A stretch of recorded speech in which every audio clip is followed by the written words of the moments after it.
चलो, this is a lecture for new standard. Inventory है, AS2 inventory हम लोग अब इस लेक्चर में डिस्कस करने वाले हैं। आई वुड बिलीव सिंसियरली कि इजी लेक्चर है, लेकिन इजी के साथ साथ इस लेक्चर की ये खासियत है, इस स्टैंडर्ड की लेक्चर की कोई खासियत नहीं, इस स्टैंडर्ड की ये स्पेशलिटी है। मैं मानूंगा कि इस स्टैंडर्ड में आपको कहीं ना कहीं थोड़ा बहुत कॉस्टिंग का एक इम्पैक्ट, एक कॉस्टिंग का एक इफेक्ट जो है वो देखने को मिलेगा अकाउंट्स के साथ। इन्वेंट्री का सबसे पहला फंडा, very very simply put, number one, हम अभी तक के जानते हैं, हम अभी तक के पढ़ के आगे आए हैं कि inventory is measured at the lower of a cost और b net realisable value. CA foundation में हमें इन्वेंट्री चैप्टर तो था, लेकिन उस इन्वेंट्री चैप्टर में वो सारे डेप्थ्स नहीं थे जो आज हम AS2 में देखने वाले। सबसे पहले वी हैव टू अंडरस्टैंड कि इन्वेंट्री का मतलब होता क्या है। Inventory are those items that are A, held for sale in day-to-day business,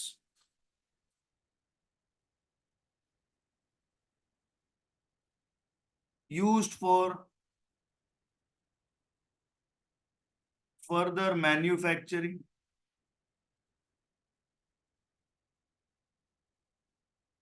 that are semi-finished or under process. Number D, they can be finished goods that you have manufactured. Inventory की खासियत ये है कि inventory actually आपके business का life blood होता है।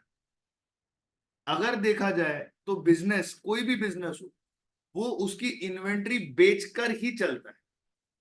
आज हमारे रिकॉर्डेड लेक्चर्स हमारी इन्वेंट्री है जो हम बेचेंगे और हमारी क्लासेस चलेगी।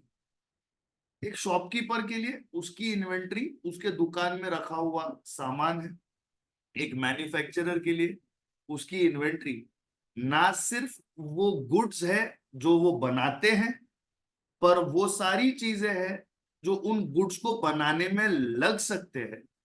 मैं कहने की कोशिश कर रहा हूं कि इन्वेंट्री के अपने आप में क्लासेस होते हैं।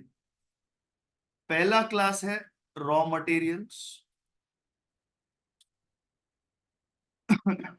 दूसरा क्लास है वर्क इन प्रोग्रेस, तीसरा क्लास है finished goods,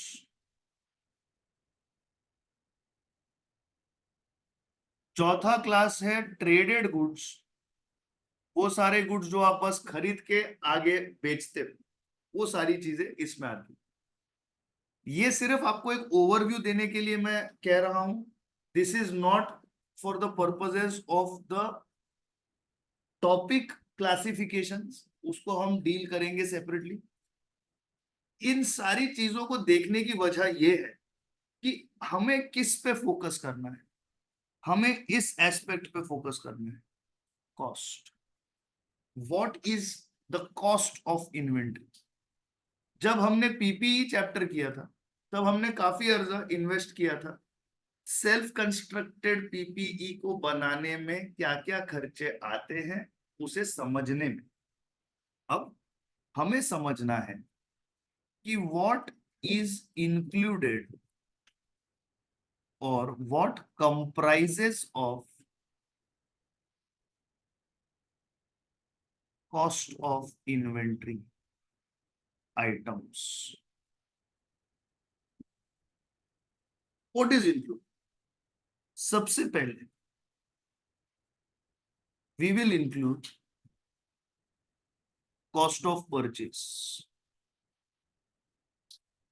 cost of purchase में क्या क्या है? प्राइमरीली इन्वेंट्री की परचेस प्राइस, उस पे मिला हुआ ट्रेड डिस्काउंट, और वो सारे टैक्सेस जो नॉन रिफंडेबल है, वो सारे टैक्सेस जो नॉन रिफंडेबल है।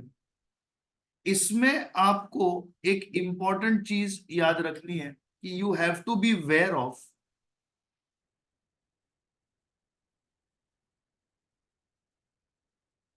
GST. 99% of problems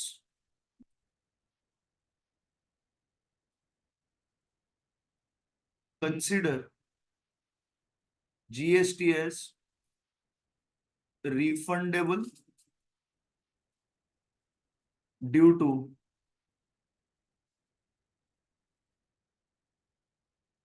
input tax credit, due to input tax credit.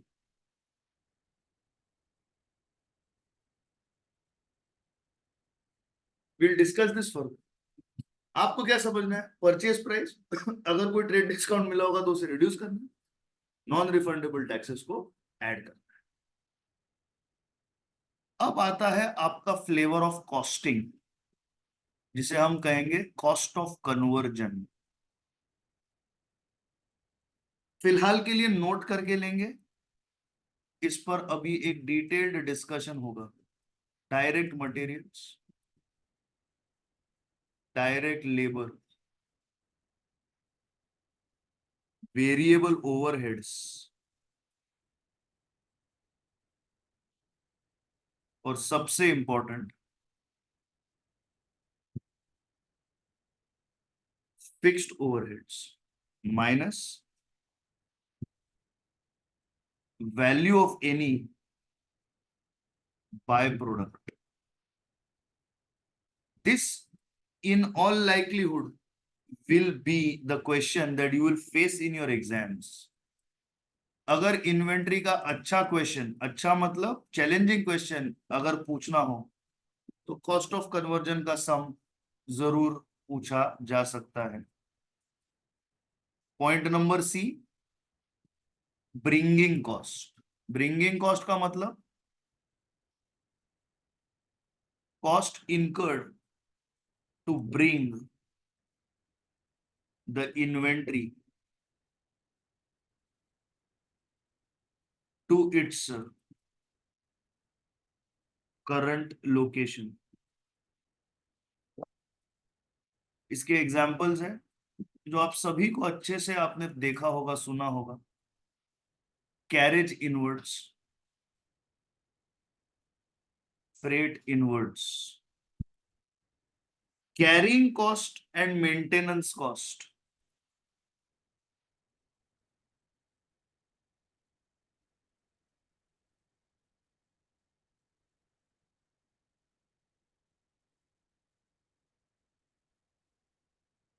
Are not included. ये कैरिंग कॉस्ट क्या है, ये आप कॉस्टिंग में देखेंगे। जो आपका पार्ट 2 है, ग्रुप 2 है, उसमें आप कॉस्टिंग के पेपर में इसे देखिए।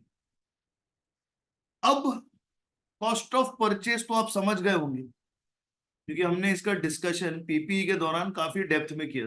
परचेस प्राइस, डिस्काउंट का सबसे इंपॉर्टेंट और सबसे इंटरेस्टिंग डिस्कशन अगर कोई है तो वो कॉस्ट ऑफ कन्वर्जन पर है।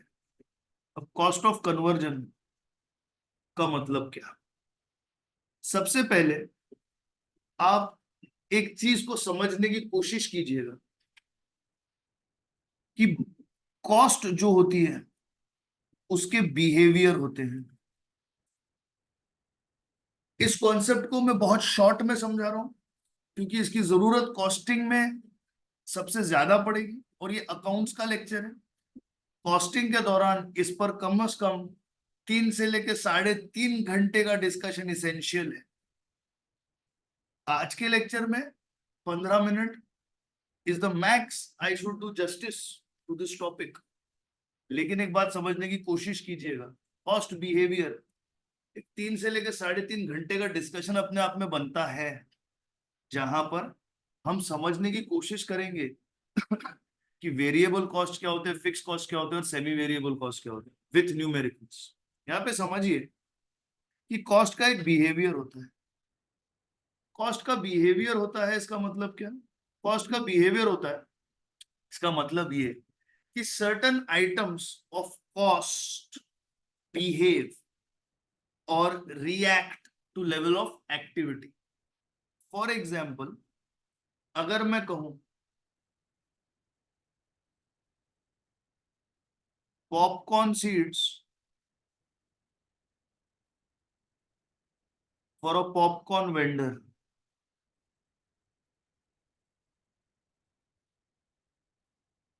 Potato for a chip company, a chip maker, a potato chip maker. Number three, milk for an ice cream maker. ये क्या है? लोग कहेंगे कि ये रॉ मटेरियल, इसको प्रोसेस करके आगे मैन्युफैक्चरिंग होती है। ये होगा रॉ मटेरियल, मैं ना नहीं कहता, लेकिन एक चीज इसके बारे में नोटिस कीजिए, जितना प्रोडक्शन इंक्रीज होगा उतना ही ये कॉस्ट भी इंक्रीज होगा। अगर प्रोडक्शन कम हुआ तो कॉस्ट भी कम होगा। For example, a vada pav vendor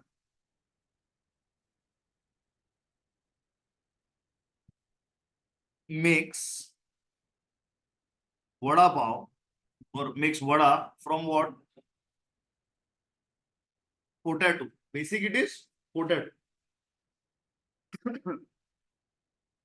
If 100 vada pav are made, for example, he needs 5 kg potato, correct? If 200 vada pav are made, by that logic he will need 10 kg potato. And if 20 vada pav are made, he will need 1 kg potato. Agreed? Notice कीजिए कि जैसे production increase हुआ, potato increase हुआ। Late us से 5 kg potato at the rate of 10 पर KG. मैं जानता हूं 10 पर KG is a ridiculous price, but it is for the purposes of understanding. तो यहाँ पे कितना खर्चा हुआ? 50 रुपया लगा। यहाँ पे कितना खर्चा हुआ? 100 रुपीज लगे, बराबर है। यहाँ पे कितना खर्चा हुआ? 10 रुपीज लगे, बराबर है। नोटिस कीजिए कि जैसे आपका प्रोडक्शन ऊपर ऊपर चला गया, वैसे आपका cost of vada pav increase हुआ। और नोटिस कीजिए कि जैसे आपका प्रोडक्शन कम हुआ, आपका कॉस्ट ऑफ वड़ा पाव, आपका कॉस्ट ऑफ वड़ास क्या हो गया? पोटैटोस कम हो गया। इसे कहते हैं डायरेक्ट मटेरियल। डायरेक्ट ये वर्ड क्यों यूज किया जाता है? Because it directly varies with the level of production. क्या बोला जाएगा इसे? ये आपका पहला एंट्री था जिसे कहा जाएगा डायरेक्ट मटेरियल। क्या कहा जाएगा इसे? इसे क्या कहा जाएगा? Direct material. ये एक वेरिएबल कॉस्ट होता है। क्या कॉस्ट होता है? ये एक वेरिएबल कॉस्ट होता है। मतलब जैसे मेरा प्रोडक्शन बढ़ा, वैसे मेरा कॉस्ट भी बढ़ेगा, और जैसे मेरा प्रोडक्शन घटा, वैसे मेरा कॉस्ट भी घटेगा। मैं आज आपको सेमी वेरिएबल कॉस्ट ये कॉन्सेप्ट नहीं समझा रहा हूं, क्योंकि ये कॉस्टिंग का लेक्चर नहीं है, ये लेक्चर अकाउंट्स का है। अब बात करते हैं डायरेक्ट लेबर की। अब किसकी बात करेंगे? डायरेक्ट लेबर की बात करें। सिंपल सी बात, सिंपल सी बात। एक कोचिंग क्लास लेते हैं, एक कोचिंग लेते हैं, वहां पे एक सब्जेक्ट है अकाउंट्स। ये अकाउंट्स को पढ़ाने के लिए 220 घंटे लगते हैं। bare minimum cost of faculty will be 1,000 rupees per hour. 2,20,000 is fee paid by classes to its faculty. Agreed? Faculty क्या करता है? ये कौन होता है क्लासेस के लिए? मजदूर, लेबरर। बट सर आप ऐसे लेबरर कैसे बोल सकते? और क्या बोलूं कि वो टीचर है तो वो लेबरर नहीं है? मेहनत कर रहा है, मजदूरी है। ये जो मैं कर रहा हूं ये मजदूरी है, बस तरीका अलग है। मैं कोई कील हथौड़े और फावड़े लेके चीजें, पत्थर, सामान हिला नहीं रहा। मैं क्या कर रहा हूँ? मैं अपना ब्रेन यूज करके अपना काम कर रहा हूँ। This is a brain based labour. जो मैनुअल लेबर वाले होते हैं वो अपनी फिजिकल स्ट्रेंथ और क्षमता पे काम करते हैं। बराबर? सीधा काम है, सीधी बात है, सिंपल लॉजिक है। जितना ज्यादा वक्त, उतना ज्यादा लेबर कॉस्ट। आई बात समझ में? 1 घंटा काम करने के लिए मजदूर को दिए जाते हैं 15 रुपए प्रति घंटा। राइट? इस मजदूर के पास दो ऑप्शन है। या तो सुबह से लेकर के शाम तक 8 घंटे तुम खेतों में मजदूरी करो, मेहनत करो, या फिर सुबह की शिफ्ट में आओ, या फिर सुबह के शिफ्ट में आओ, सुबह 8 बजे से दोपहर 1 बजे तक काम करो। कितने घंटे हो गए? 5 घंटे हो गए। फिर दोपहर 2 बजे से लेकर शाम को 5 बजे तक, सूरज ढलने तक आगे का काम करो। बराबर? मतलब कितने घंटे? 8 घंटे। हम हमारे मजदूरों को 15 रुपया प्रति घंटा दे सकते। 5 घंटा काम करने के लिए इन्होंने कितने कमाए? 75। बराबर? और अगर ये 8 घंटा काम करेंगे तो ये कितना कमाएंगे? 120 रुपया कमाएंगे। यस और नो? बराबर? तो जितने घंटे इन्होंने काम ज्यादा किया उतनी उनकी, उनका दिन का जो वेतन है उनको मिलता चला। एक मजदूर है जिसने कहा कि मैं 15 रुपए में काम नहीं करूंगा, तो ठीक है भैया, तेरी कमाई इतनी है, तेरी कमाई इतनी है, काम ना करो, जीरो। जितना काम करो उतने पैसे, जितना काम करो उतने पैसे। चलिए अब बात करते हैं ओवरहेड्स की। ओवरहेड्स दो किस्म के होते हैं। एक होता है फिक्स्ड, एक होता है वेरिएबल। फिक्स्ड को समझ के लेंगे पहले, कि सबसे ज्यादा डिस्कशन इसी में करना है इसके अंदर। मान के चलिए एक क्लासरूम है। इस क्लासरूम की कैपेसिटी 80 स्टूडेंट्स की है। कितनी है इसकी कैपेसिटी? 80 स्टूडेंट्स की इस क्लासरूम की कैपेसिटी है। आज हमारे पास, और इसका rent most important, is 50,000 rupees per month. आज हमारे पास केस ए के अंदर 40 बच्चे हैं, मैं रेंट कितना भरूंगा? आज हमारे पास 80 बच्चे हैं, मैं रेंट कितना भरूंगा? आज हमारे पास 10 बच्चे हैं, मैं रेंट कितना भरूंगा? आज हमारे पास बच्चे ही नहीं है, अभी तक बिजनेस चालू नहीं हो पाया है, मैं रेंट कितना भरूंगा? Is rent concerned with the level of activity? This rent, this rent that you are paying,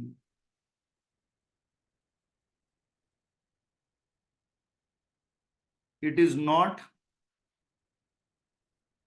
concerned with the level of activity. आपके पास 40 हो या 80 हो या अनफॉर्चुनेटली कुछ भी ना हो, आपका रेंट उतने का उतना ही रहेगा। इसे क्या कहते हैं? Fixed overhead. It stage fixed under a particular range of activity. It is not concerned with the level of activity. It will stay fixed for a particular level of activity. Particular level of activity को costing में कहा जाता है range. क्या कहा जाता है? Range. कहने का मतलब है, क्लासरूम अगर फ्लरिश हो गई और मेरे पास 140 स्टूडेंट है, तो क्या 80 बच्चों के जगहों पे मैं 140 बच्चे बिठा सकता हूं? नहीं। तो पहले 80 बच्चे तो मेरे यहाँ पे बैठ जाएंगे, बट जो ये है 60, इसके लिए मुझे क्या करना पड़ेगा? Extra space needed. करेक्ट। मतलब मेरा रेंज ऑफ एक्टिविटी यहाँ पे क्या हो गया? 0 to 80। अब अगर मुझे बड़ी क्लासरूम लगेगी, अब अगर मुझे बड़ी क्लासरूम लगेगी जो 200 बच्चों को बैठा ले, अब इसका रेंट था 50,000 और इसका रेंट है 2 लाख। क्योंकि मेरी रेंज बढ़ गई, मेरा क्या बढ़ गया? रेंट बढ़ गया, क्योंकि मैं जगह ज्यादा यूज कर। मैन्युफैक्चरिंग करते हुए, क्या करते हुए? मैन्युफैक्चरिंग करते हुए काफी सारे ऐसे खर्चे आते हैं जो फिक्स्ड होते हैं। जो क्या होता है? फिक्स्ड होता है। एग्जाम्पल की तौर पर, एग्जाम्पल की तौर पर पकड़ के चलिए, आप मैगी नूडल्स खरीदते हो,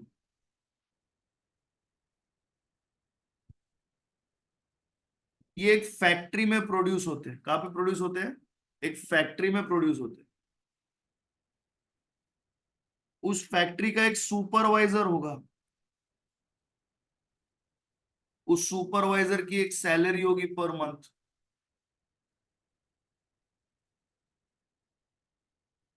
करेक्ट। अब ये जो 1.5 लाख रुपया पर मंथ उस सुपरवाइजर को मिल रहा है, ये कहां से रिकवर होगा?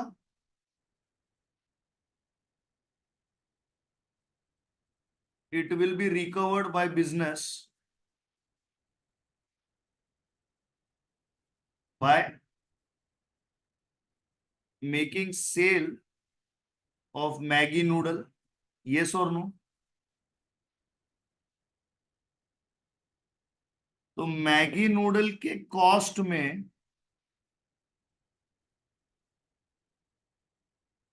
फैक्ट्री सुपरवाइजर की सैलरी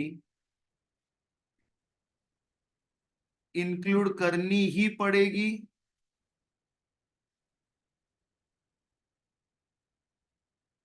यस और नो? करनी पड़ेगी, ऑप्शन नहीं है। नहीं तो क्या सुपरवाइजर की सैलरी नहीं रिकवर करे, लॉस में जाए? ऐसा तो हो नहीं सकता, ऐसा तो हो नहीं सकता। वो सारे खर्चे जो जरूरी है आपके प्रोडक्ट को बनाने के लिए,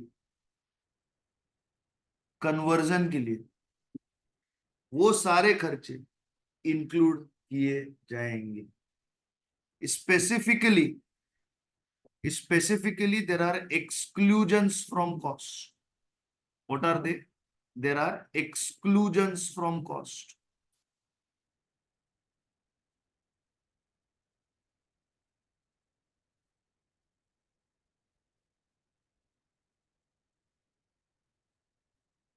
ये वो सारे खर्चे हैं जो मैन्युफैक्चरिंग में यूज नहीं होते। कहने का मतलब, आपने लोन लिया, जी हाँ, क्या करने के लिए? इन्वेंट्री खरीदने के लिए, रॉ मटेरियल्स, राइट।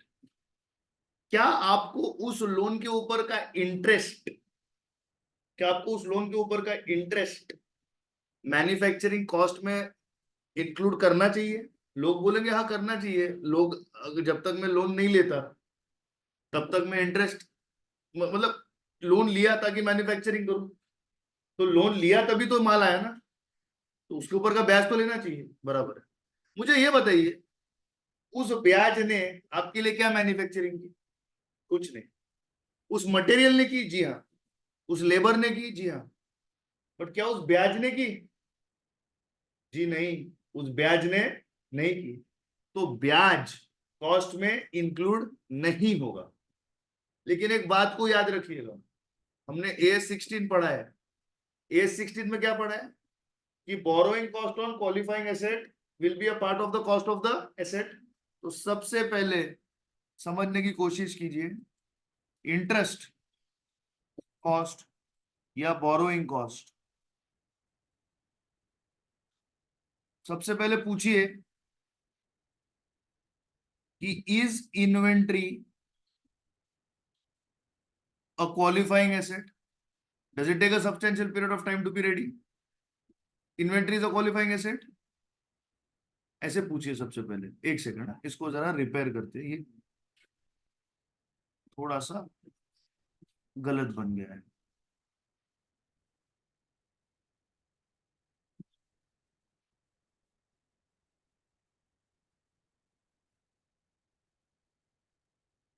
सबसे पहले पूछिए,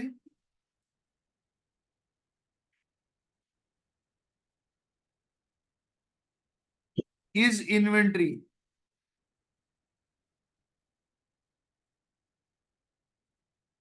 अ क्वालिफाइंग एसेट? यस। तो क्या होगा? Borrowing cost will be included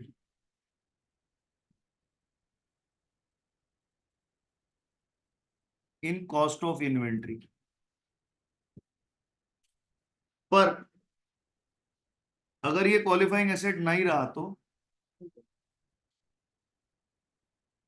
cost is expensed directly to, it is not a part of cost of asset.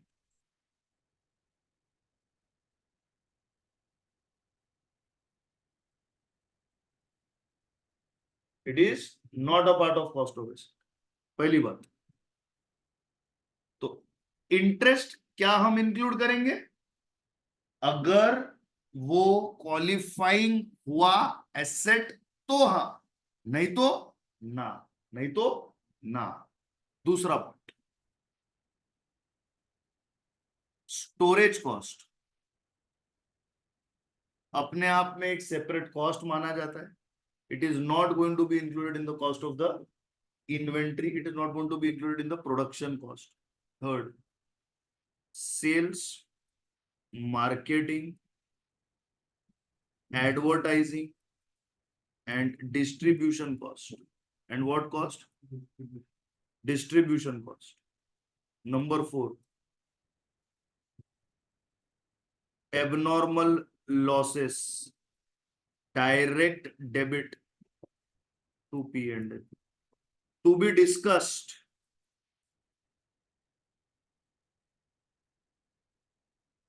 with case study। अभी एट दिस पॉइंट जरूरत नहीं, this will be discussed with a case study. मैं clear about this? अब आगे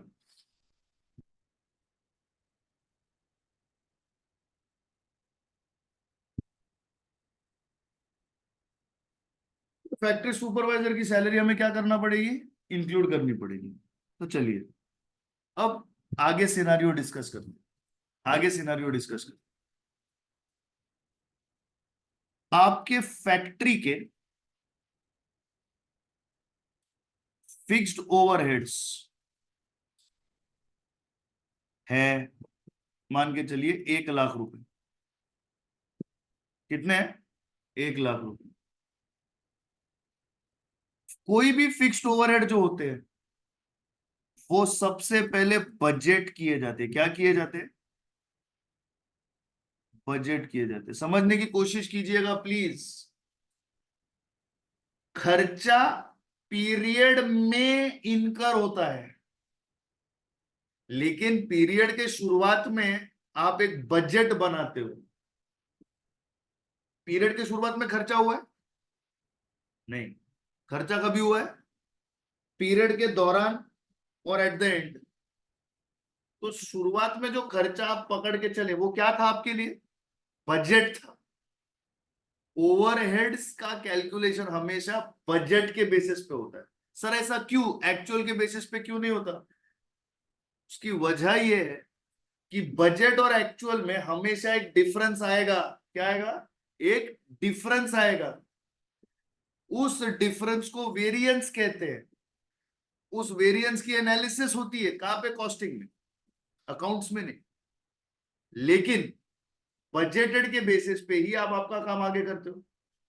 और budget ये होता है कि इतना मैक्स टू मैक्स होना चाहिए।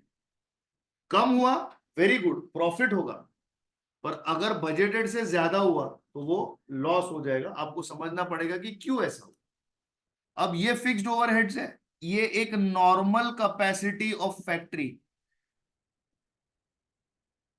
मान के चलिए 20,000 यूनिट्स बनाने की है। एक साल में हम 20,000 यूनिट्स बना सकते हैं। ठीक है। तो अब केस ए में देखते हैं कि आपने कितने यूनिट्स प्रोड्यूस किए। 20,000 प्रोड्यूस किए। तो 1 लाख रुपए का खर्चा आपको 20,000 यूनिट के लिए पड़ा। तो एक यूनिट के लिए कितना, उसका आंसर क्लियरली है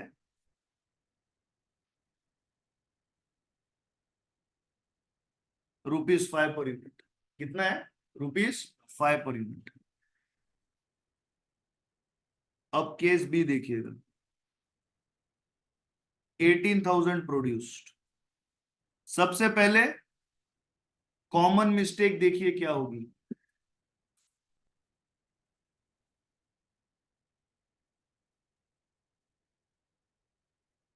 कोई भी बच्चा क्या बोलेगा? अच्छा, 1 लाख खर्चा है, इसमें मैंने कितने बनाए? 18,000 यूनिट बनाए। कितने यूनिट बनाए? 18,000 यूनिट बनाए। तो मेरा खर्चा कितना हुआ? 1 lakh divided by 18,000। What is my answer? 5.555। ये गलत है। ये गलत है। सही क्या है? सही क्या है? आपका बजटेड कॉस्ट कितना है? 1 लाख। क्योंकि आपकी कैपेसिटी कितनी है और आपने कितने यूनिट्स बनाए, तो आपका खर्चा कितना आया? 90,000। कितना खर्चा आया? 90,000। समझने की कोशिश कीजिएगा। 90,000 will be included in cost of conversion. तो बेसिकली क्या होता है ये? It is at the rate of ₹5 per unit. It is at the rate of ₹5 per unit. अब आगे देखिए केस सी।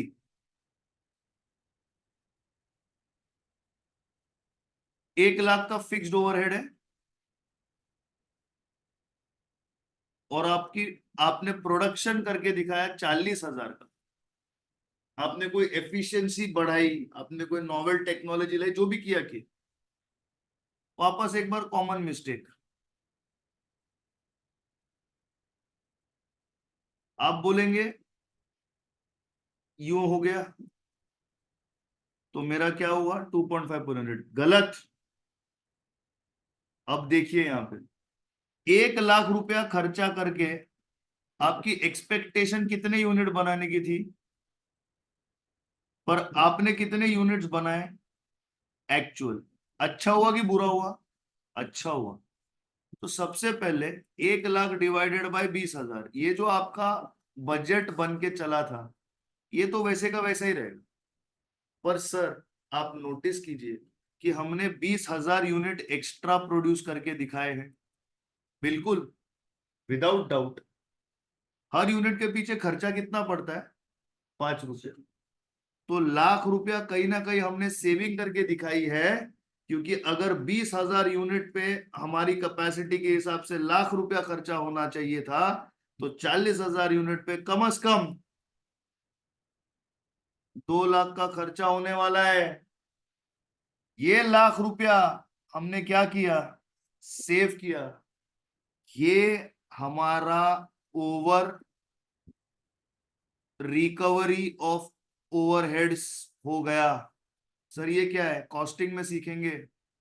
लेकिन any over recovery of overheads is treated as an abnormal gain, is treated as an abnormal gain. It will be credited to P&L, and if there is an abnormal loss, it will be debited to P&L. Abnormal items will never be a part of conversion cost, will never be a part of conversion cost. Case study number 1. Case study number 1. Material ordered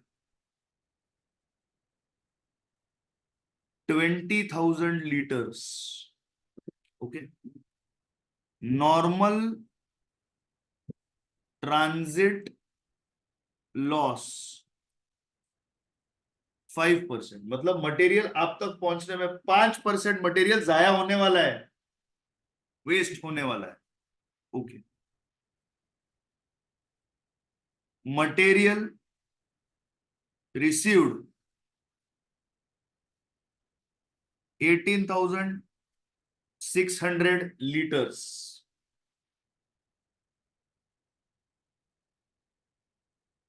Cost of material ₹40 per liter. Freight inwards 25,000.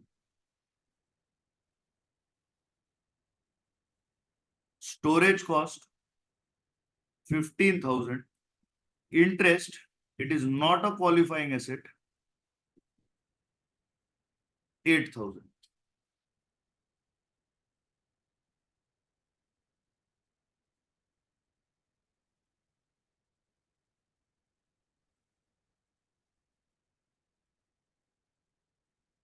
At year end, 2,000 liter are in stock. Calculate value of closing stock of materials.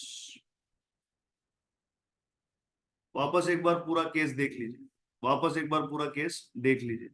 आपने कितना material order किया हुआ है? 20,000 litre. Normal transit loss कितना है? 5%। आपको मिले 18,600 litre. Material का कॉस्ट है 40 रुपया पर लीटर।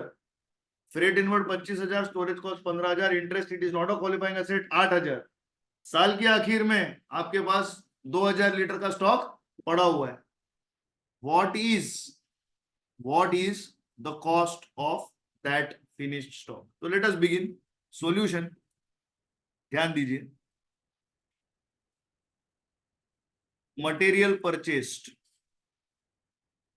मैं यहां लीटर्स लिख रहा हूं, 20,000 माइनस नॉर्मल लॉस 5%, कितना होना चाहिए? 1,000। ये क्या है? Material expected. मटेरियल रिसीव्ड कितना मिला?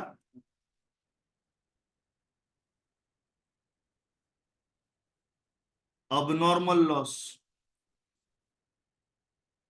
Focus. Will the cost of this be included in material cost? No.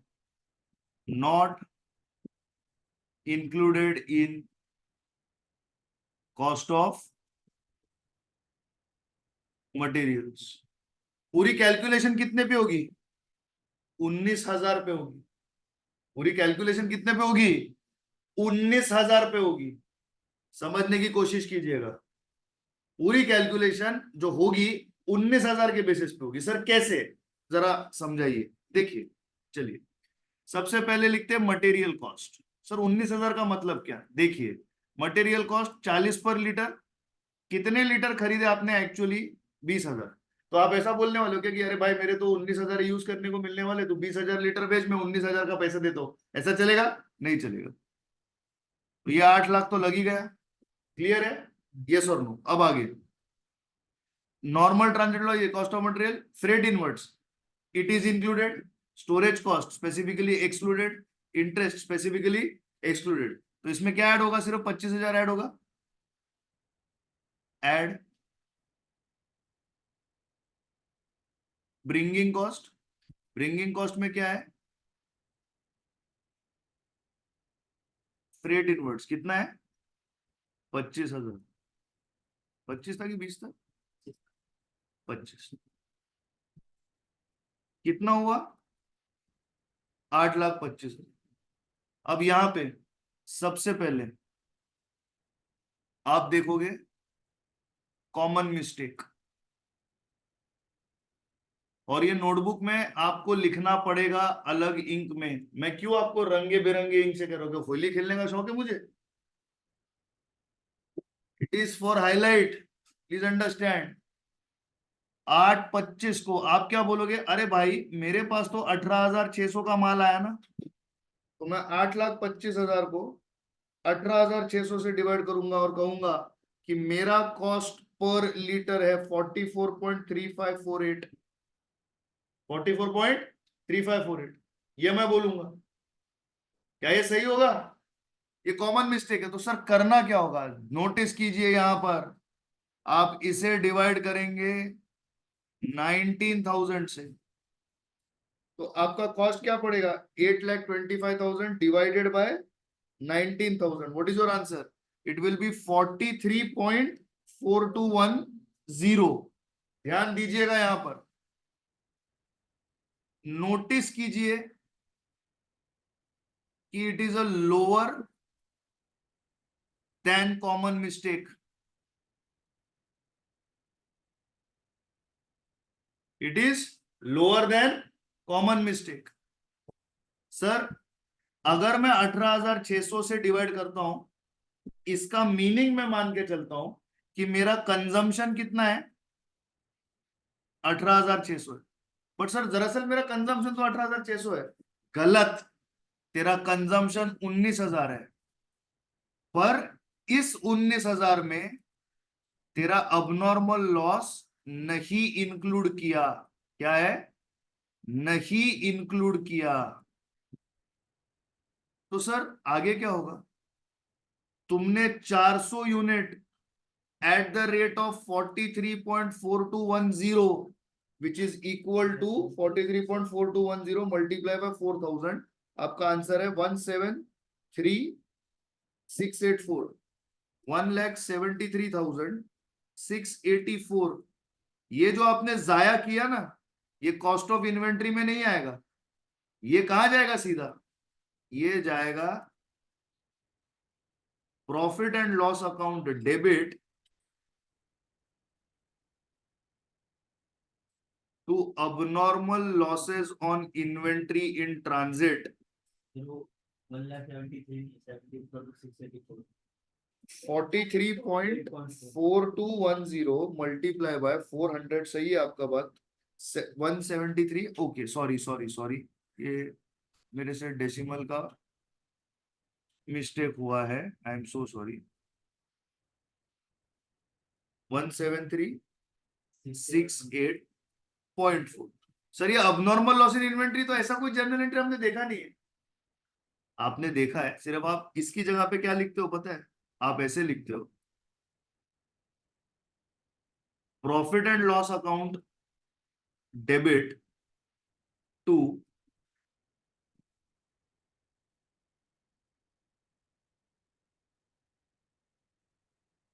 Lost in transit, how much?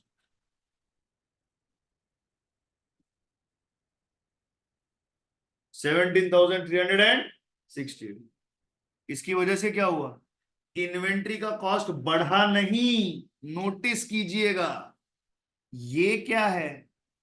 This mistake will result in inventory cost increasing by 43.4210 minus 44.3548, your answer is 0.94। आपका inventory cost तकरीबन 0.94 से बढ़ जाता। क्या होता? बढ़ जाता।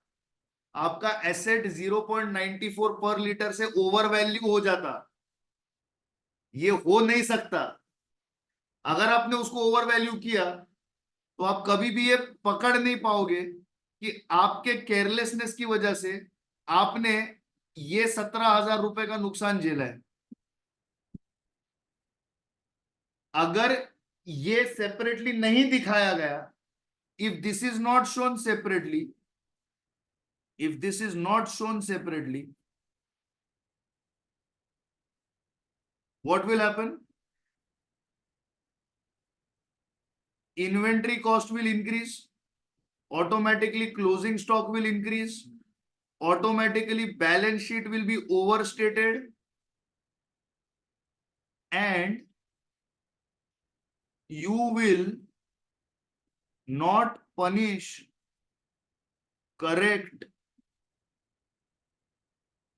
the inefficiency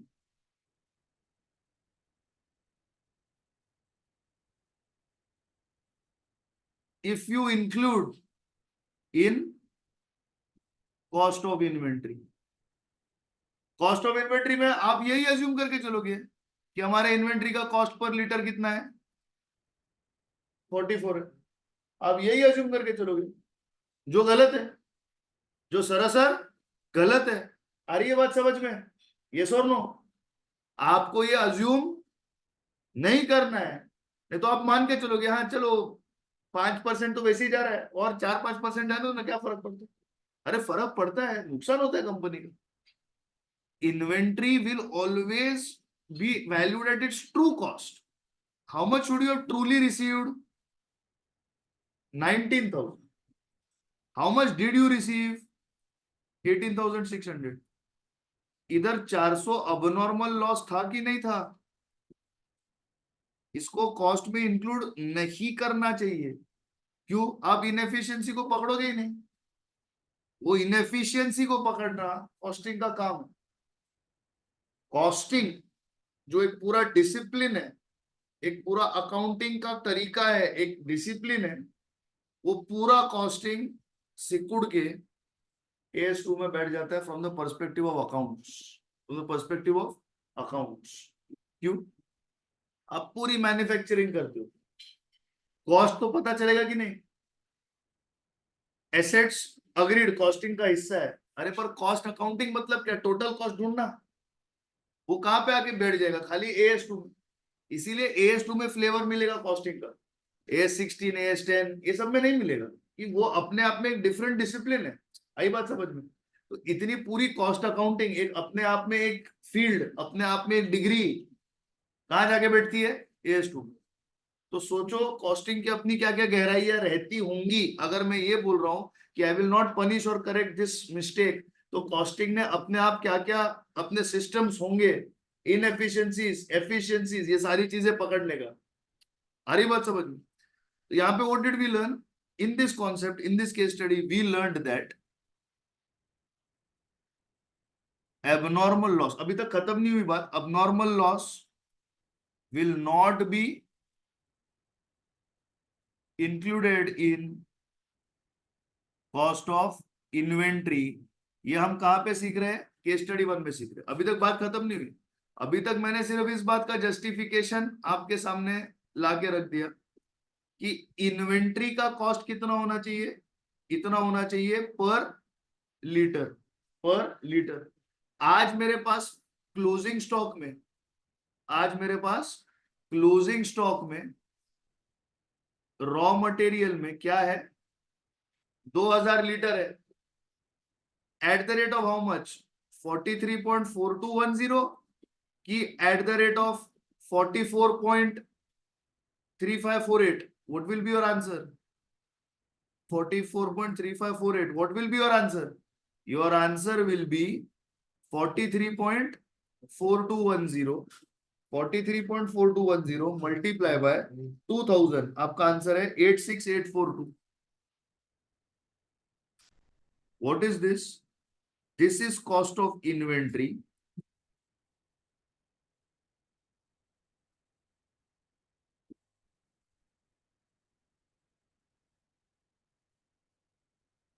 as per AS2. What is this?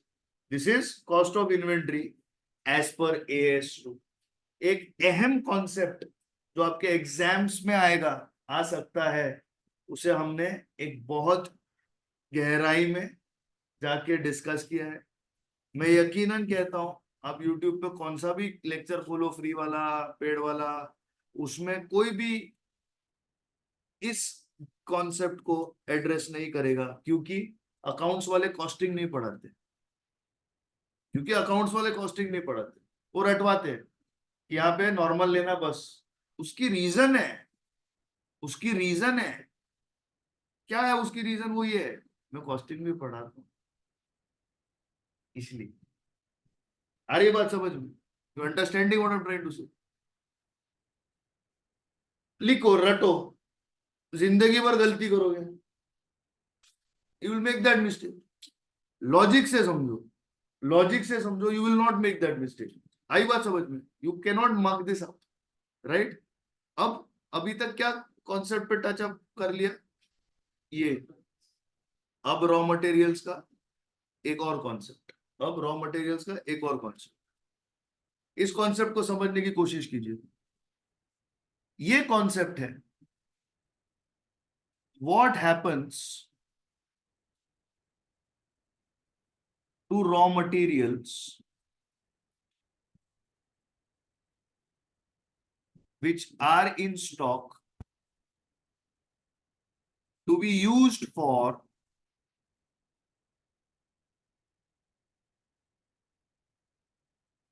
manufacturing of finished goods, to be used for manufacturing of finished goods. सबसे पहले कॉन्सेप्ट समझिएगा. First concept in this heading is finished goods are ready to be sold in their current condition. What are finished goods? That are goods are ready to be sold in their current condition. Only minor costs may be needed, like packing, etc. What will be needed? Only minor cost. Finished goods are valued at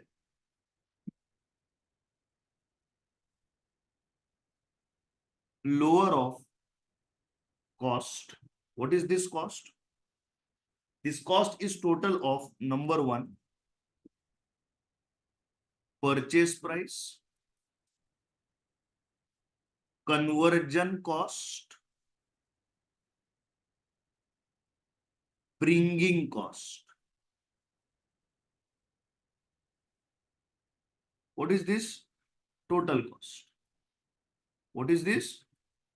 Total cost. और net realizable value. ये क्या होता है? Net realizable value is selling price minus cost to complete. जो minor cost बोले थे ना मैंने, they will need only minor cost, ये वो माइनर कॉस्ट है. ओके, ये सितारा और ये डॉटेड लाइन आपके नोट्स में होनी चाहिए, minus cost to cell.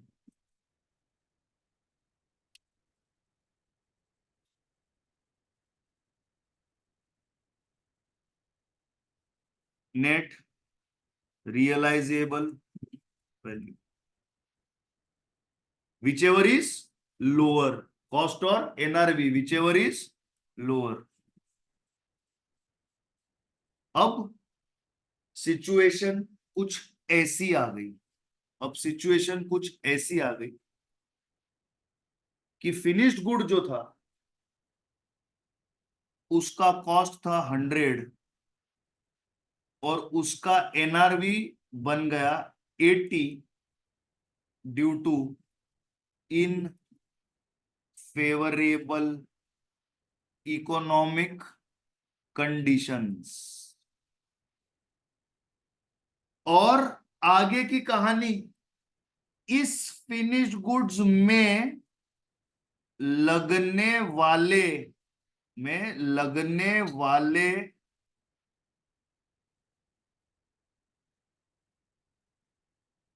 Raw materials का कॉस्ट है 5 रुपए।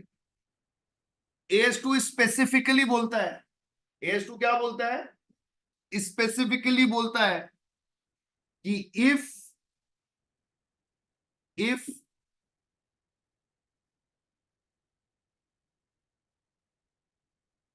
finished goods in which raw material are to be applied, if finished goods in which raw material, चलो मैं इसको एक इजियर लैंग्वेज में लिख के देता हूं, जरा फोकस करना, don't lose your focus.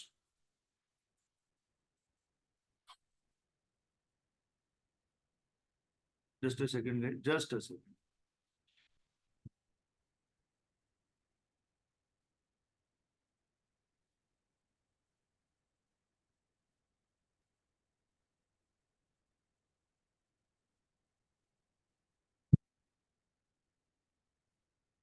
if finished goods are sold below cost,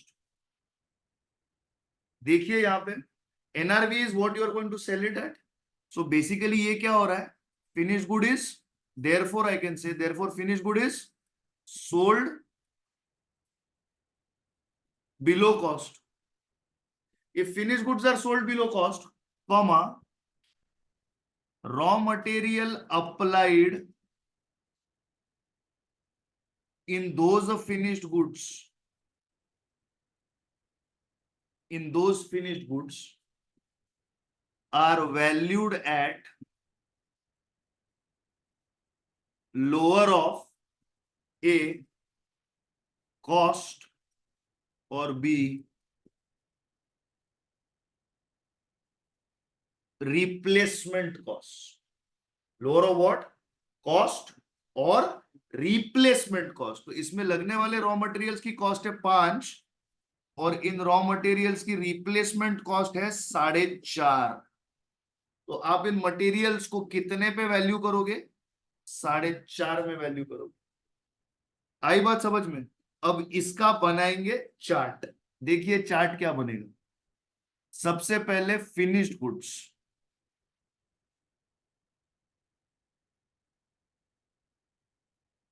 sold at और अबव कॉस्ट।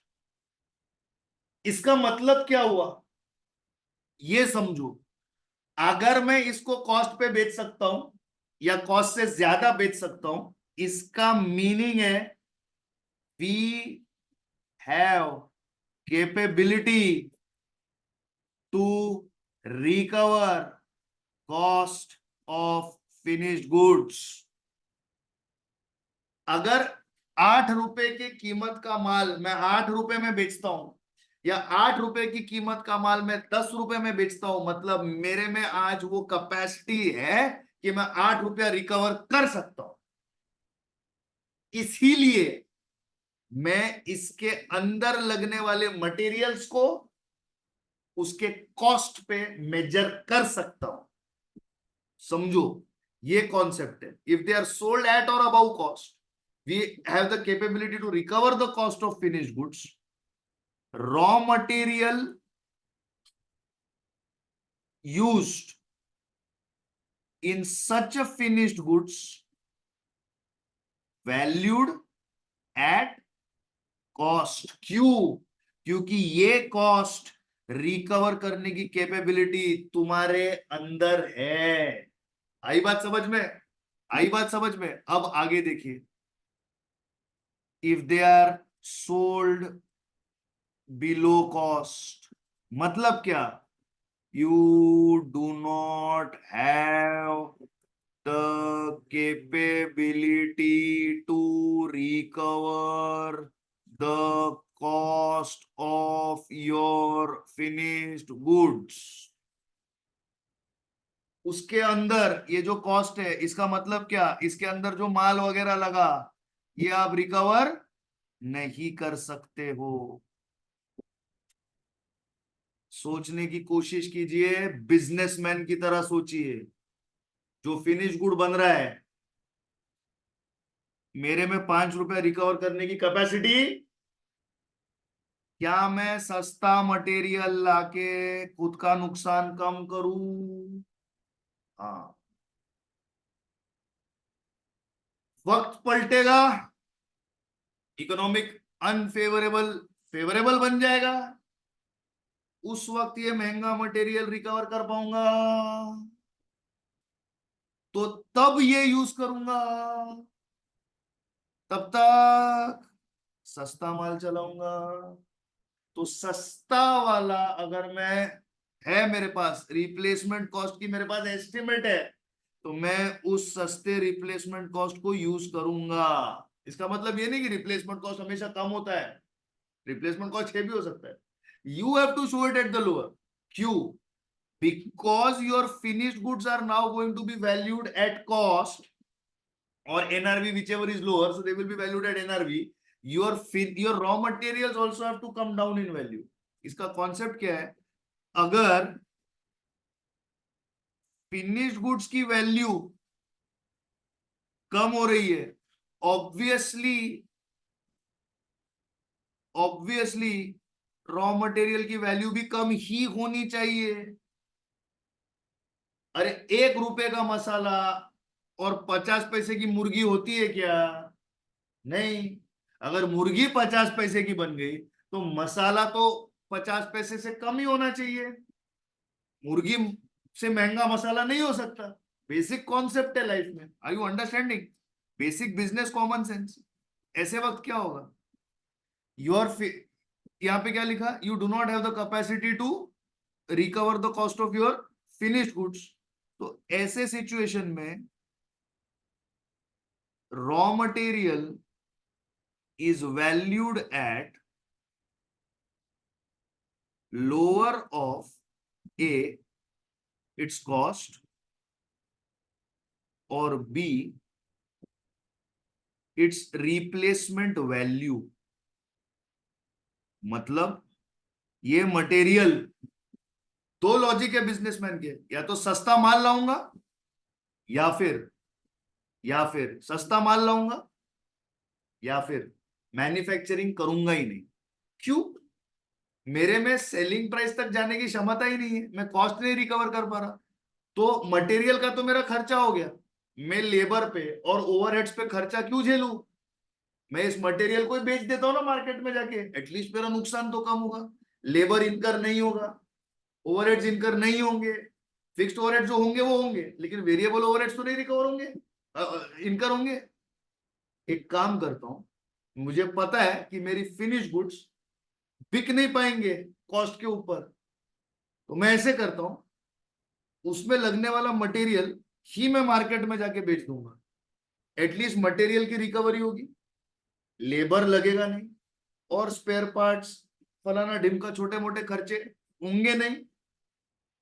भले फायदा नहीं होगा, पर एटलीस्ट मैं खुद का नुकसान तो नहीं करूंगा। तो ऐसे वक्त में बिजनेसमैन मार्केट में जाके पूछता है कि कितने में लोगे मेरा मटेरियल? वो कितने में लोगे मेरा मटेरियल है आपका रिप्लेसमेंट वैल्यू। क्या है? वो है आपका रिप्लेसमेंट वैल्यू। तो रिप्लेसमेंट वैल्यू दो हो सकता है, या तो सस्ता मटेरियल लगा के मैन्युफैक्चरिंग करो, या फिर अपने मैन्युफैक्चरिंग को बंद करो और मटेरियल को सस्ते में बेच के आ जाओ। आ रही है बात समझ में? या तो सस्ता माल यूज करो, या तो माल को सस्ते में बेच के आओ। यही दो चीजें होती है कॉस्टिंग में। लॉजिक लगाइए। आप जब मैन्युफैक्चरिंग करते हो, do you have the capacity to make a profit? No. तो कॉमन सेंस क्या है? खर्चा कम कर। खर्चा कम कैसे करेंगे? मटेरियल का कॉस्ट कम करके। कर सकते हो? नहीं। मैन्युफैक्चरिंग मत करो, क्योंकि मटेरियल तो एक पहलू है, इसके बाद लेबर आएगा, इसके बाद डायरेक्ट एक्सपेंसेस आएंगे, इसके बाद वेरिएबल ओवरहेड्स आएंगे, इसके बाद फिक्स्ड ओवरहेड्स आएंगे, इसके बाद सेलिंग कॉस्ट आएंगे। क्या ताकत है क्या रिकवरी करने की? तो क्यों ये खर्चा झेलोगे जब एंड में जलने वाले हो? तो खुद को जलने से बचाओ। माल बेच दो, रॉ मटेरियल मार्केट में जाके चुप बैठो, ऊपर वाले का नाम लो। वक्त बदलेगा, वापस मोदी जी आएंगे, अच्छे दिन आएंगे और हम प्रॉफिट कमाएंगे। आ रही है बात समझ में? That is how it works in costing. That is why replacement cost लेना चाहिए। तो दिस, ये जो हम करते हैं रॉ मटेरियल का, this ensures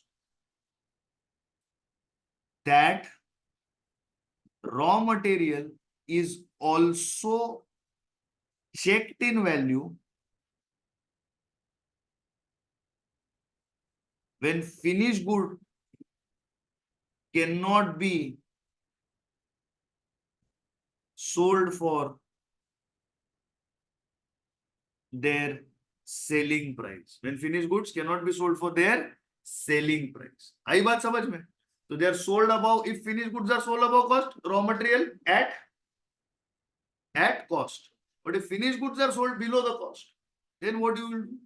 You will have to take it at replacement value. You will have to take it at cost or replacement value, whichever is lower. What will you take it at?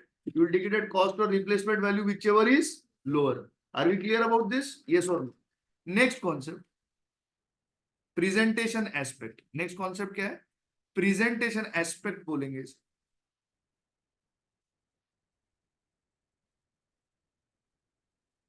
इस presentation aspect में क्या होगा? हमें ये समझ के लेना है कि what are the classes of inventory. Theory question, what are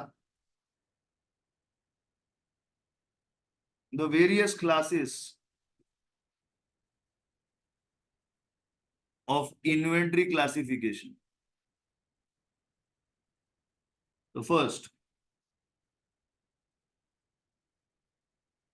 raw materials and its components. होंगे ना मटेरियल के अंदर कुछ उसके varieties. Work in progress, finished goods, stock in trade, जिसे हम कहते हैं traded goods,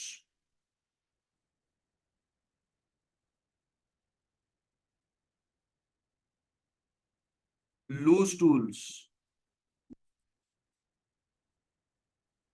Others, you have to specify their nature. You have to specify their nature. आई बात समझ में? ये are the various classes of your inventory. These are the various classes of your inventory. I hope I am very very clear about this. अब आता है एक पहाड़ जिसे कहा जाता है जॉइंट प्रोडक्ट्स. इन्वेंट्री के अंदर एक अहम कॉन्सेप्ट, क्या है इसका नाम? Joint products. चलो एक बेहद पॉपुलर एग्जांपल लेते हैं, लेस पोटैटो चिप्स. क्या है? Less potato chips. इसमें क्या करते हैं? पोटैटो लेते हैं, उसे बॉईल करते हैं, फिर उसे पील करते हैं और फिर उसे स्लाइस करते हैं. ये एक कॉमन प्रोसेस है. ये क्या है? ये एक कॉमन प्रोसेस है. इसके बाद ये अलग अलग बकेट्स में चले जाएंगे। पहला bucket, my personal favourite, chilli lemon. फिर मैजिक मसाला। फिर कुछ नया निकला है, कैरेबियन कुछ तो भंगार। Next, cream and onion. And my all time favourite, I will say classic salted, the classic potato chip. खुद को पूछना, common sense, chilli lemon, magic masala, Caribbean, cream and onion, classic salted में लगने वाले आलू कुछ अलग है? नहीं नहीं, चिली लेमन में ना पंजाब के आलू लगते हैं, मॅजिक मसाला मध्ये महाराष्ट्राचे बटाटे लागतात, कैरिबियन में यूपी से आता है। ऐसा कुछ भंगार है क्या? सब कुछ नहीं है। आलू वही है, आप उसे बॉईल करते हो, आप उसे पील करते हो, आप उसे स्लाइस करते हो। वो स्लाइस्ड पोटैटो विविध बकेट्स में चला जाता है, विविध बकेट्स में चला जाता है, और वहां से वो अलग अलग प्रोसेसेस में जाता है। यहां पे चिली लेमन के अपने कॉस्ट होंगे आगे आने के बाद। हाँ, कैसे? चिली लेमन का जो मसाला है वो उसका अपना कॉस्ट, मैजिक मसाले का मसाला उसका अपना कॉस्ट, कैरिबियन का मसाला अपना कॉस्ट, क्लासिक सॉल्टेड का फ्लेवर अपना कॉस्ट, और क्रीम एंड ऑनियन का मसाला उसका अपना कॉस्ट। आ रही है बात समझ में? आ रही है बात समझ में? This is very very important for you to understand, this is very very important for you to understand that these are common processes. What are they? these are common processes. If these are common processes that are fetching you different products, there will be a common cost, there will be a common cost. ये समझ में आ रहा है? yes or no? there will be a common cost. please understand this aspect. अब समझो कि हो क्या रहा है, अब समझो कि हो क्या रहा है। चिली लेमन, मैजिक मसाला, कैरिबियन, क्लासिक सॉल्टेड, और कौन सा बचा? Cream and onion.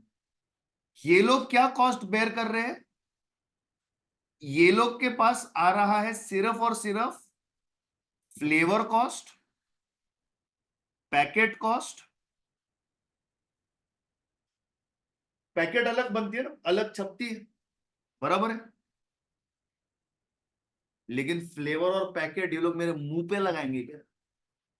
आलू चाहिए ना, आलू क्या है?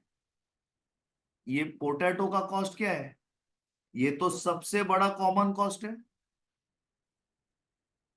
अब ये कॉमन कॉस्ट इन सब में क्या करना पड़ेगा? एलोकेट करना पड़ेगा, इन सब में एलोकेट करना पड़ेगा। आई बात समझ में?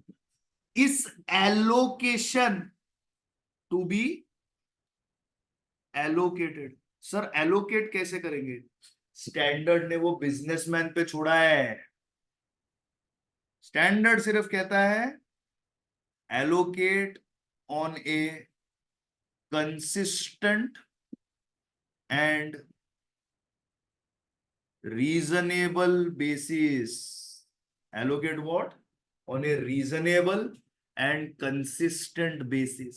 कंसिस्टेंट मतलब ये साल में ना हम है ना कॉस्ट को ऐसा एलोकेट करेंगे, अगले साल में कॉस्ट को ऐसा एलोकेट करेंगे।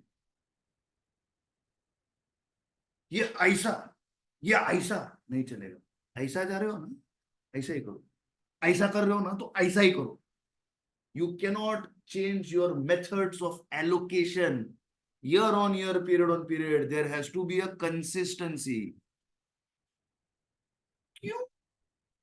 Because financial statements have to be comparable with each other from one period to other period. Can you compare them if the basis of allocation are not consistent? You can't. How can you take managerial decisions? Sir पिछली साल हम कुछ अलग कर रहे थे, sir ये साल कुछ हटके करेंगे, उसके अगले साल सब कुछ बदल देंगे। अरे भाई, अब बिजनेस में जो कमियां हैं, खामियां हैं, सीखोगे कहां से? How will you understand? आप इंप्रूवमेंट कैसे करोगे? How is that possible? Therefore consistency. Sir reasonable होना चाहिए, रीजनेबल होना चाहिए। मतलब क्या? कोई लॉजिकल जस्टिफिकेशन होना चाहिए ये कॉस्ट को एलोकेट करने का। अब समझ के चलो, एग्जामिनेशन सिनारियो क्या आएगा। Case A for joint cost allocation, case A for joint cost allocation, right? Case A. अब देखिएगा, जॉइंट कॉस्ट है, let us say 6 lakh rupees. कितना है? 6 लाख रुपीज। और आपके प्रोडक्ट्स है दो, प्रोडक्ट एक्स और प्रोडक्ट वाई। इस प्रोडक्ट एक्स के बने 1 लाख यूनिट। कितने बने? 1 लाख यूनिट। और इस प्रोडक्ट वाई के बने 11 लाख यूनिट। हो सकता है, बिल्कुल हो सकता है। सर एक कंपनी है, सर एक कंपनी है, वो ये वाली पेंसिल भी बनाती है, वो ये वाली पेंसिल भी बनाती है। सर ये तो पेन है। अबे चुप ना, अज्यूम करना कि वो पेंसिल है। बराबर है। एक कंपनी है, इधर एक ही पेंसिल है। वाह। एक कंपनी है जो ये वाला पेंसिल बनाता है, या मान के चलो कंपनी है ये वाला पेन बनाता है, कंपनी ये वाला भी पेन बनाता है। कितना बनाना चाहिए, इसके कितने यूनिट्स बनेंगे और इसके कितने यूनिट्स बनेंगे, ये कंपनी के हाथ में है। पर दोनों करने के लिए, सर ये तो दोनों सेम सेम पेन है, देखो सर। सर ये दोनों सेम सेम पेन है। सर ये रेड वाली है, सर ये ब्लू वाली है। सर इसमें ना जॉइंट कॉस्ट है। सर इसकी बॉडी, इसकी कैप, इसकी लेबल, इस पे लगा हुआ कंपनी का लोगो, सब ये सब जॉइंट कॉस्ट है सर। बस आखिर में लाल वाले में, लाल वाले में लाल रिफल लगेगी और उसकी बॉडी लाल कलर की हो जाएगी, और नीले वाले में नीली रिफल लगेगी और उसकी बॉडी नीले कलर की कर दी जाएगी। That's all. और कुछ नहीं होने वाला। वो तो उनके अपने कॉस्ट है, लेकिन the whole body of the pen that was made for all the units to be made, how much it cost you? 6 lakhs. But sir, blue pen market में ज्यादा चलती है, बच्चे ब्लू पेन से ज्यादा लिखते हैं। बिल्कुल, लाल वाली कम चलती है, तो हमने लाल वाली लाख बनाई और ब्लू वाली 11 लाख बनाई। जस्टिफाइड है, लॉजिकल है, कॉमन सेंसिकल। सर इतना ही डेटा दिया गया है, सर इतना ही डेटा दिया गया है क्वेश्चन में। ओके, अगर इतना ही डेटा है तो आप इसको क्या करोगे? एलोकेट इन रेशियो ऑफ, ये यहां पे लिख देता हूं production, in ratio of what? Production. तो यहां पे कितना आएगा? 6 लाख मल्टीप्लाइड बाय 1/12। और यहां पे कितना आएगा? 6 लाख मल्टीप्लाइड बाय 11/12। सर 11/12 कैसे है भाई साहब? रेशियो 1:11 हुआ ना, तो कितना हुआ? 1/11 एंड, सॉरी 1/12 एंड 11/12। ये पार्टनरशिप में आप कर चुके हो, इंटर लेवल पे डाउट्स नहीं आने चाहिए अभी। सर ये केस ए हमने देख लिया। सर केस बी में एक इंटरेस्टिंग पॉइंट हम डिस्कस करेंगे। सर प्रोडक्ट एक्स सिर्फ 1 लाख ही बने, बिल्कुल। सर प्रोडक्ट वाई 11 लाख बने। सर हमारा जॉइंट कॉस्ट था 6 lakh, but sir product x एक नायाब प्रोडक्ट है, ये इसका प्रोडक्शन है सर, और इसकी सेलिंग प्राइस सर 140 रुपए। कितनी है? 140 रुपए।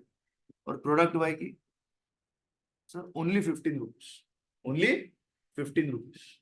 आई बात समझ में? How much? Only 15 rupees.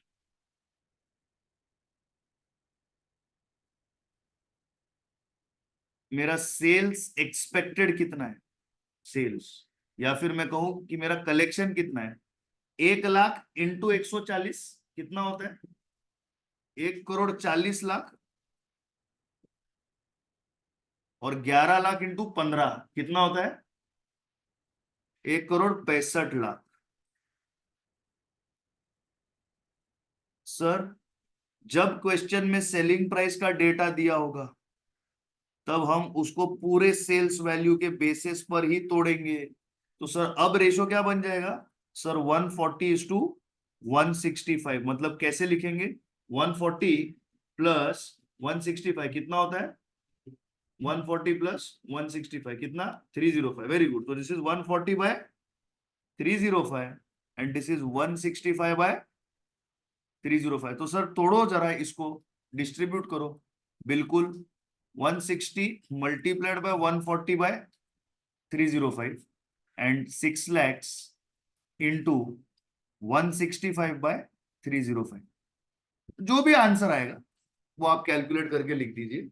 जो भी आंसर आएगा वो आप कैलकुलेट करके लिख दीजिए।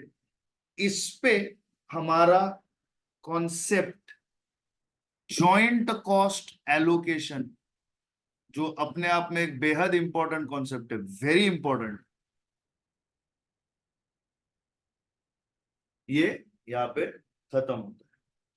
अगला कॉन्सेप्ट, प्रोडक्शन करते वक्त अक्सर कुछ ऐसी चीजें बनती है जो आप बाहर भंगार में बेच सकते हो।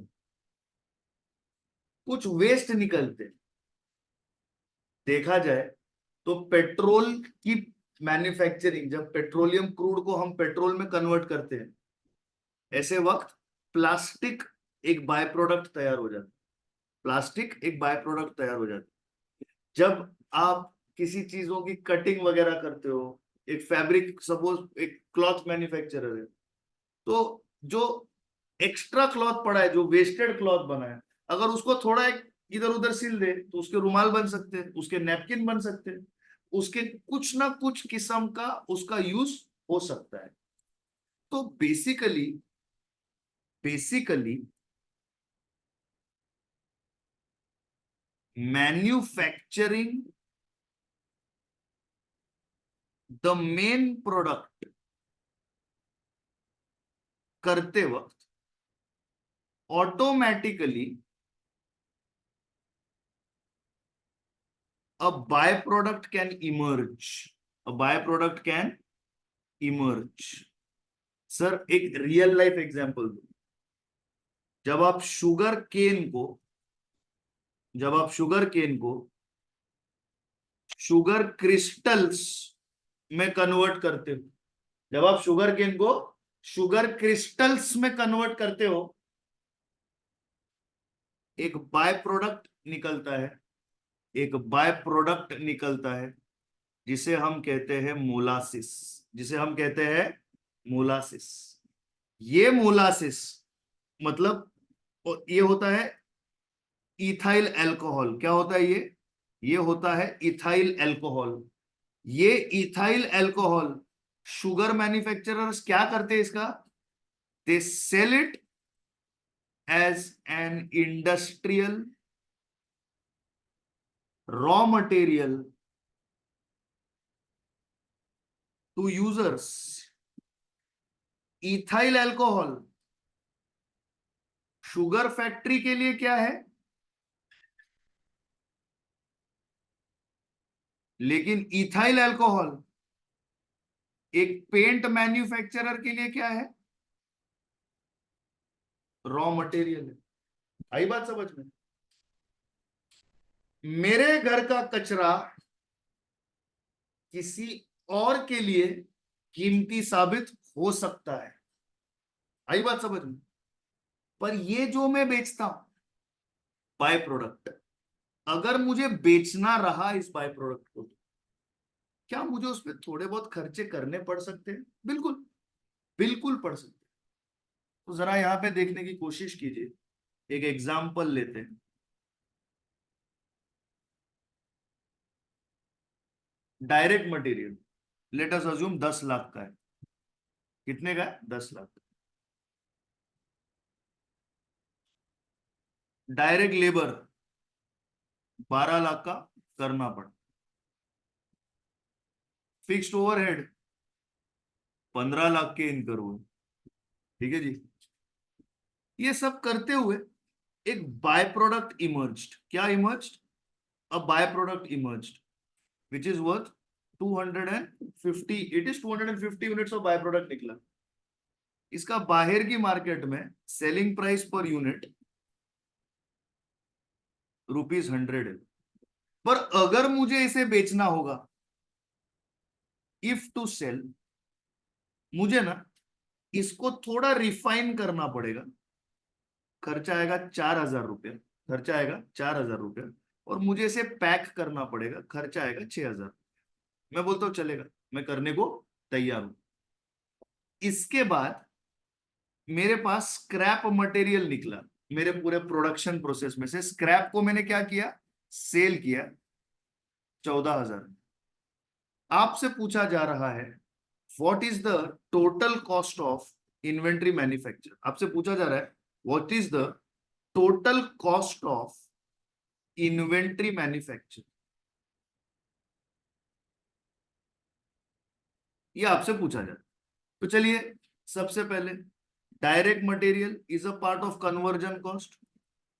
तो डायरेक्ट मटेरियल को मैं यहां पे 10 लाख लिख देता हूं.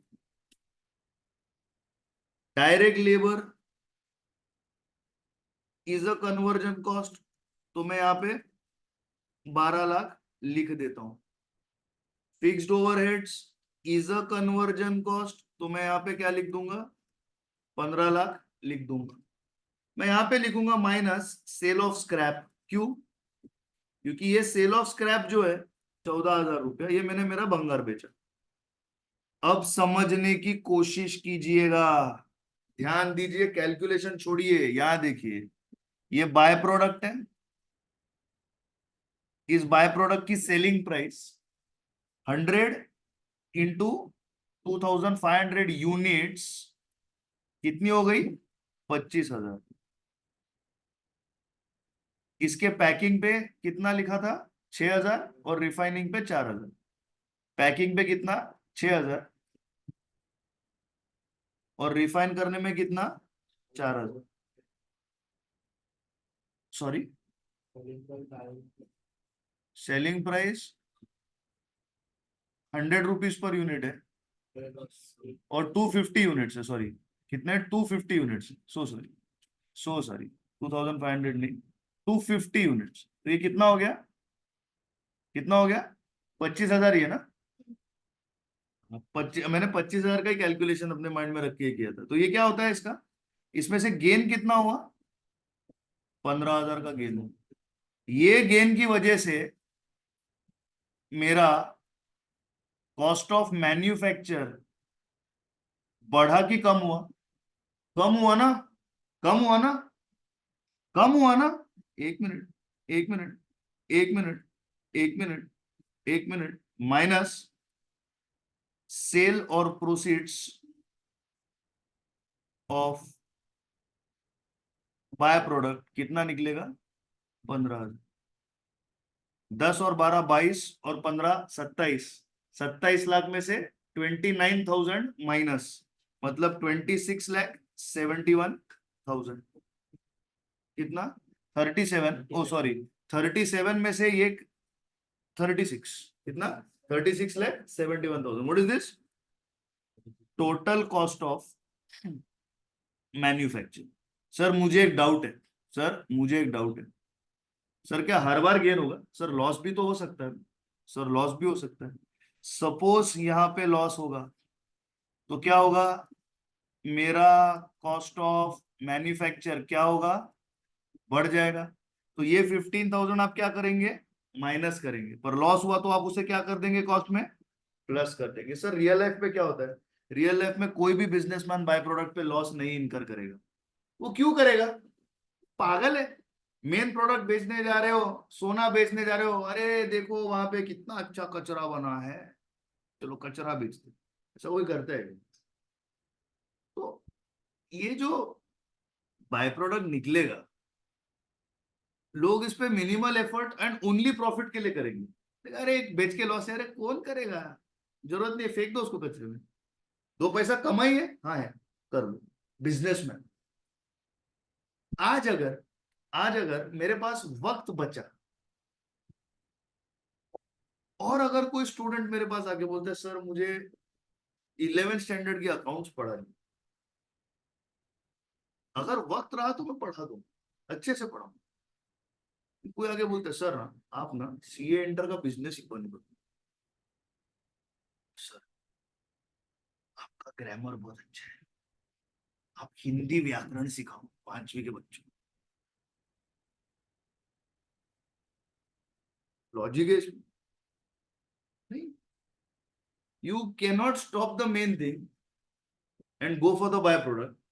You cannot make a loss on the byproduct because you will not get into byproduct if there is no gain in it for you. आ रही बात समझ में? तो बाय प्रोडक्ट की सेल प्रोसीड्स को क्या किया जाता है, उसको कॉस्ट में से सब्ट्रैक्ट कर दिया जाएगा। आ रही बात समझ में? With this all concepts of inventory are over. Next we have to start solving all the problems of inventory. Pause and copy down.